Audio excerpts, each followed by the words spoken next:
Hi greedy 3Ders. Today I'm going to be making this Batman zombie, the Dark Zombie from SuperShark Patreon. Stay tuned, I'll show you how I made him, printed him and how I painted old Batman, Bruce Brains.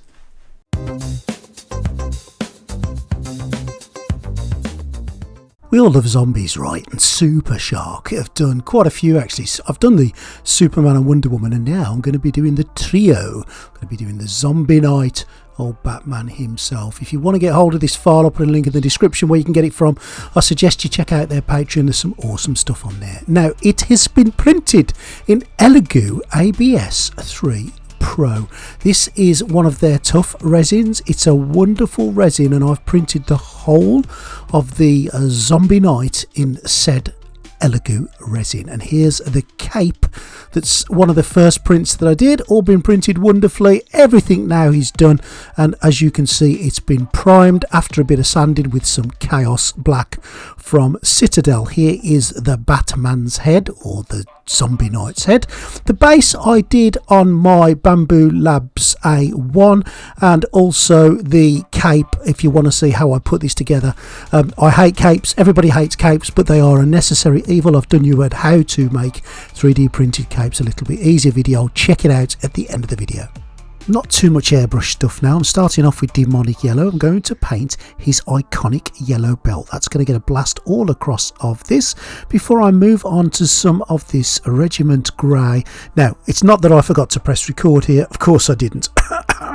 But here's what I painted with that grey. His body, both his legs and both his arms all had a light coat of the grey. Now his cape has had some Chaos Black, and also I'm going to use this regiment grey on top of the cape. I just want to change a couple of the colour tones of it so it's not too monotone. There's going to be some mud on it, there's going to be some blood, but I just want some shading in there, and there's no greater way than black than adding some shading of grey over the top of it. Both sides of the cape had exactly the same treatment, and I don't want to overdo this. I just want to take away the starkness of the black from it. I've also took his butt and give that a little bit of a coat of the grey as well, just to lighten that up and take away the complete starkness of the black from his bottom bit there. I'll do a bit more shading on that later on. Cadre grey now. This is the lighter grey in the army paint triad, and I'm just going to give his other grey bits a lighter coat across that. So I've had some black on there, I've had the grey on there, the regiment grey over the black, and let some of the black come through in the shadowed areas. And now I'm taking some of this cadre or cadre grey or whatever it's called, and I'm just going to give him a real light coat over the top. There's going to be a lot of washes on this. There's going to be some blood and splatter and skin poking through, but I don't want it to look too monotone. Batman's going to look monotone anyway, but let's colour up some of those drabbier colours with some greys and some lighter greys. Over to the cape again and back to that cadre grey, and I'm going to highlight the very tops of his folds of his cape. Now there's going to be blood splatters galore on the cape, there's going to be mud, there's going to be all sorts on it, but let's lighten everything up again like we've done with the rest of the model. To give us a base for the Batman skin, we're going to use some bleached bone, and I'm just going to really carefully, using some precision, spray it over the naked areas of his face where his skin should be, but not so much the mask. I don't want to get it all over the place, and let it dry. And this is what it looks like. This is a great base layer for zombies, and we're going to add a few washes to it and a few colours, and I really think that's starting to look fabulous. Time to do the paintbrushy stages, and Stone Golem is what I'm going to be using. When I say paintbrush, I use makeup brush instead, and I'm going to dry brush all across this gargoyle. I'm going to get him grey, I'm going to get into his nooks and his gargilian crannies to get all of this grey all over him. And when you've done him, this is what he will look like. It's dry brushing is fab in it. You get an awesome finish when you do it, and I haven't really spent too much time. It just the brush does the work. Next I'm going to go on to this streaking grime from AK, and I'm going to use a nice big brush, and I'm going to put some on the brush, and I'm going to dab it off. It's almost like dry brushing, and I am going to cover the gargoyle in this streaky grimy stuff. It's great to show something that's been sat up there for ages gathering mankiness, and this is just what we want for old gargoyle here. Get it all over again, get it all into his nooks and crannies again, and that's what he looks like with this coat on now. Just to bring him back to life a little bit, I'm going to dry brush some of that gargoyle colour, some of that stone golem colour right across him again, and I'm going to use that exact same colour on the base across the brickwork here, just to give it an old ancient stone look before moving on to some plate mail. Any metallic paint will do, and just give all the metal parts a coat of that just to highlight them up a little bit. Now he's going to be old, he's going to be battered, he's going to look like he's been here for ages, so we're going to need some rust effect, and dirty down rust is an awesome bit of kit. This stuff, it's not scientific, you splodge it on, you splatter it on, different levels, different amounts in different places. It's wonderful for rust, and just leave it and it does its effect. No more messy, no more aggro, you have found the rust that you need, and I'm probably going to put it on a narrow brush and just drag it down to make it look like the rust has ran. And then I'm going to use some more of this AK grimy streaky stuff to cover the brickwork, and some lines just where the bricks all join together. I've also given it a dark wash as well, which I didn't catch on video. Before moving on to this Elegoo, this is diorama mud, and I'm just going to cover this bit in mud. I didn't know if it needed to be done or not. I just wanted to add another level to the base, so another level was added via this mud. And then I'm going to glue the gargoyle on, and once the gargoyle is glued on, I'm going to take some more of that streaking grime, and I'm just going to paint it down where his fingers touch, just like what would naturally happen, I guess, should he be sat there on that wall. And he is all done. The base is done now, and let's move on to the zombie night. Now, I can't think of a better skin colour for a creature of the night. Oh no, that's a vampire, isn't it?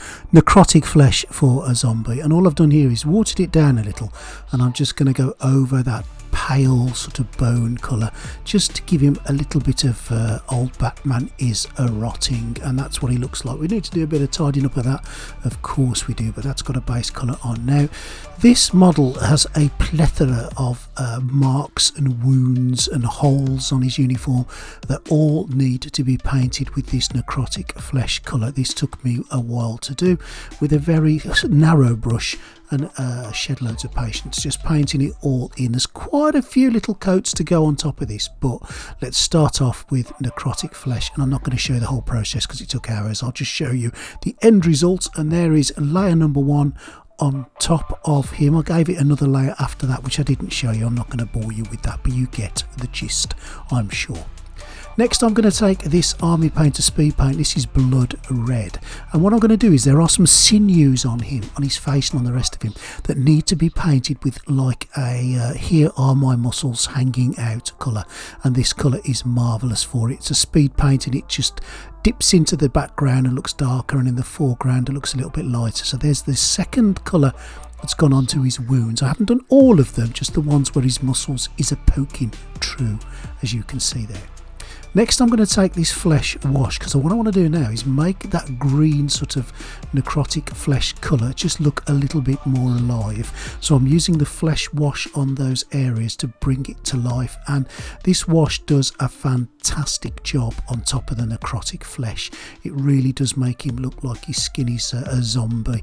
It's wonderful stuff. It didn't look right without it, but with it I think it's done the trick. And let's have a quick look at what some of this looks like up close. You get the gist. It's starting to look a little bit more like his flesh is hanging off him, and it looks grotesque and rotting, and that's the effect I'm after. I'm going to paint his famous bat emblem now with a little bit of block paint, just taking my time not to spill it everywhere. And once I've done that, blood from the blood god on a great big makeup brush. I hope the missus doesn't see it's one of hers, because if she uses it she's going to look like a vampire herself. And I'm just going to put it all along the bottom of the cape in little places, because that's been dragging in all the gore and blood and mud and you know what that it's been gathering in. And then I'm going to do exactly the same to him, just give him a few dabs here and there. I just want to splodge him up with a little bit of blood. He needs a bit of more blood on him, especially on that bright yellow belt. I have done some dry brushing on that belt as well to bring it to life a little bit, and I'm going to flick out some of that paint now across his face. You can't see it too much, but you can see it if you look close. It is definitely there, before moving on to some gloss varnish to wet everything up. I really enjoy the gloss varnish bit. Now, I didn't talk much about his eyes, but his eyes I've just painted white with grey irises and a dot in the centre, and now I'm going to make everything look shiny, including the rest of him. Hope you enjoy.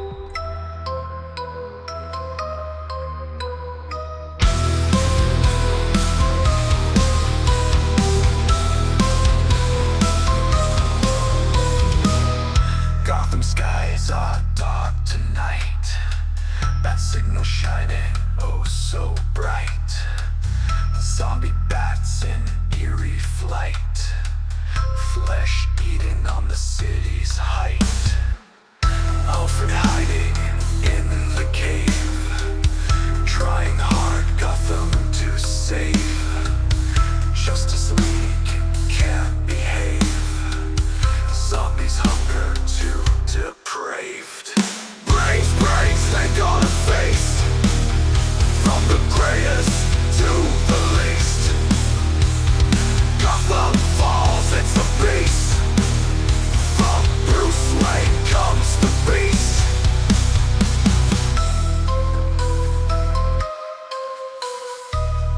Batman's cowl, it's torn and gray, fighting off the undead fray. Night turns into endless day. Hope you enjoyed that Greedy 3Ders. Hope you found something useful. Hope you learned something, and I hope you enjoyed it. And that's the most important thing for me. If you like what you see today, please think about subscribing to the channel. Think about joining the Greedy 3D Patreon. And if you want to buy any printers, if you want to buy any resin, if you want to buy anything, then check the item description below, and everything will be in there in a little bit. We'll kick back to the channel, but it won't cost you guys a penny more. Make sure you check out SuperShark Patreon. They do some fantastic models, as you've seen at the start of the video. And this Batman zombie is pretty much, well, he's one of my favourite Dark Knight zombie sculpts. Thanks for watching, and I'll see you next time on Greedy 3D.